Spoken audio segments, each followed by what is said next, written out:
Hello friends, येत्या काही दिवसातच दिवाळी आलेली आहे आणि दिवाळी म्हटलं की खूप सारी तयारी, त्याचबरोबर खूप सारी शॉपिंग आणि मजा मस्ती.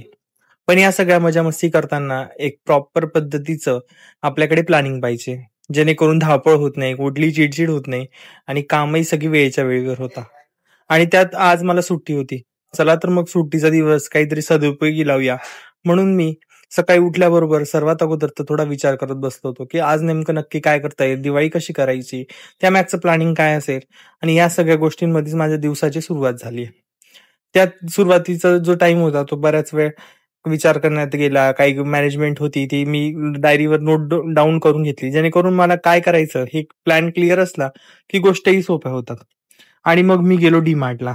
कारण की डी-मार्ट म्हटलं तर दिवाळीचं शॉपिंग मी बऱ्यापैकी इथूनच करत असतो. वस्तूही आपल्या रिझनेबल हव्या त्या दरात मिळतात आणि सोबत व्हरायटी पाहायला मिळते.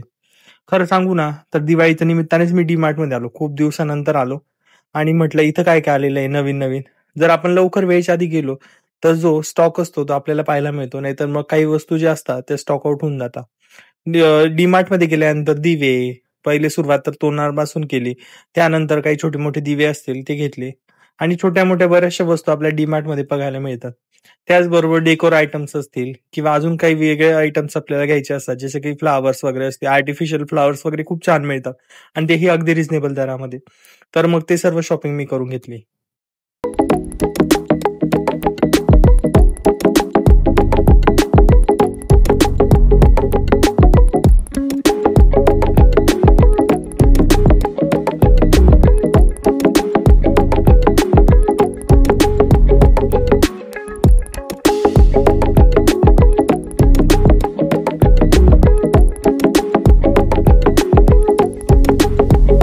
दिवाळी डी-मार्ट शॉपिंग तर झाली. आता माझ्याकडे एक आहे ना मूर्ती होती. तिला मला मेकओव्हर करायचं होतं. तर लक्ष्मी मातेची ही मूर्ती 2 वर्षापासून माझ्याकडे आहे. पण तिचा काहीसा रंगाचा भाग जो होता तो थोडासा निघून गेला होता. मूर्ती तशी सुंदर आणि सुबक आहे, पण थोडीशी ती डॅमेज झाली होती.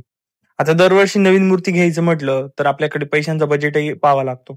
कारण की दिवाळी म्हटलं म्हणजे सगळंच काही नवीन घ्यायचं नाही. काही जुन्या वस्तूतून आपल्याला रिसायकल करता येईल का?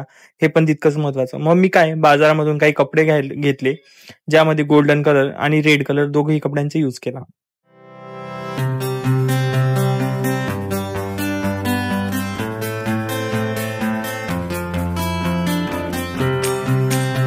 तर मूर्तीला नवीन लुक द्यायचं, तर मूर्ती स्वच्छ असणं गरजेचं आहे. त्यामुळे मी एक कपडा घेतला आणि मूर्ती अगोदर स्वच्छ पुसून घेतली. त्यानंतर पुन्हा एकदा ओल्या फडक्याने तिला पुसून घेतलं. त्यामुळे त्याच्यावरची जी डस्ट वगैरे होती, ती बऱ्यापैकी निघून गेली. आता जी मूर्ती आहे, तिला आपण चांगल्या प्रकारे कपड्याने कव्हर करणार आहोत. त्यामुळे जो जुना कलर आहे, तो पूर्णपणे गायब होऊन जाईल आणि जो निघालेला कलर होता, त्यासाठी मी हे कलर यूज केलेला आहे, जो की मार्केटमध्ये इझिली तुम्हाला अवेलेबल होऊन जाईल. ₹20 ची बॉटल आहे. त्याच्यामध्ये जिथं-जिथं कलर निघालेला होता, तिथं मी डार्क येलो कलर मारून घेतला. आता मला गोल्डन कलर काही मिळाला नाही खरं सांगायला, तर त्यामुळे मी येलो कलर वापरणार आहे. पण जिथे-जिथे मी येलो कलर मारतोय, तिथे ॲक्चुअली मी स्टोनचं काम करणार होतो. त्याच्यामुळे तो जेवढा पॅच आहे, तो पूर्ण कव्हर होणार होता. त्यामुळे मी इथे डार्क येलो कलर यूज करत आहे. तुम्ही जर भेटला, तर तुम्ही गोल्डन कलर पण इथे यूज करू शकता.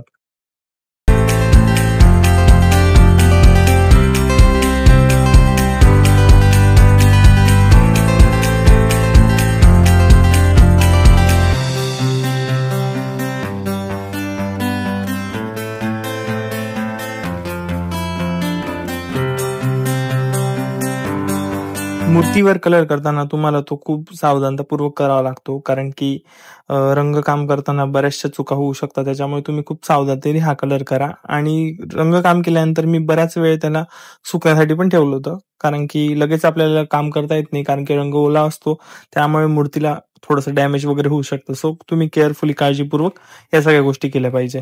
दिवाळीच्या आठवणी म्हटल्या तर दिवाळीच्या ज्या सुट्ट्या असायच्या त्यामध्ये माझी DIY बनवणं असेल किंवा अजून काही छोट्या-छोट्या गोष्टी असतील, किल्ले बनवणे असतील मातीपासनं, या सगळ्या गोष्टी आम्ही दिवाळीच्या सुट्टीमध्ये करायचो आणि खूप मजा मस्ती या दिवाळीच्या सुट्टीमध्ये असायची. तीच कुठेतरी सवय या DIYच्या माध्यमातून मी जपण्याची प्रयत्न करत असतो आणि दरवर्षी DIY बनवल्याशिवाय माझी दिवाळी साजरीच होत नाही.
अशा प्रकारे मी छोट्या-छोट्या लेयर्समध्ये पूर्ण कपडे कापून सने त्याच्यावर पूर्ण साडीची डिझाइन तयार करून घेतलेली आहे.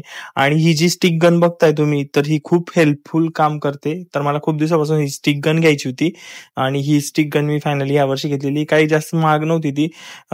तुम्हाला ₹120 मध्ये वगैरे काही मिळून जाईल आणि त्याचे स्टिक्स येतात ते की ₹10 पर पीस मिळते आणि त्याच्याने खूप जास्त चांगलं चिपकलं जातं या सगळ्या गोष्टी. फेविकॉलने खूप टाईम लागतो आणि याच्याने खूप पटकन आणि फास्ट काम होत असतं आपलं. तर तुम्ही या यूज करू शकता आणि बघू शकता तुम्ही लेस वगैरे आणि पूर्ण ज्वेलरी वगैरे तयार करून घेतलेली. त्याच्यानंतर माझ्याकडे न्यू राख्या पडलेल्या होत्या डायमंडच्या. तर त्या यूज नव्हत्या झालेल्या आणि त्या सर्व राखी ज्या असतात त्याच्यातले डायमंड्स वगैरे सर्व यूज करून मी पूर्ण इथं आपली लक्ष्मी माता तयार करून घेतलेली. अजून याच्यामध्ये डिटेल काम मी करणार आहे, पण तुम्हाला फायनल लुक हे दिवाळीच्या दिवशीच बघायला मिळेल. तोपर्यंत व्हिडिओ आवडला असेल लाईक, शेअर, सबस्क्राईब करा.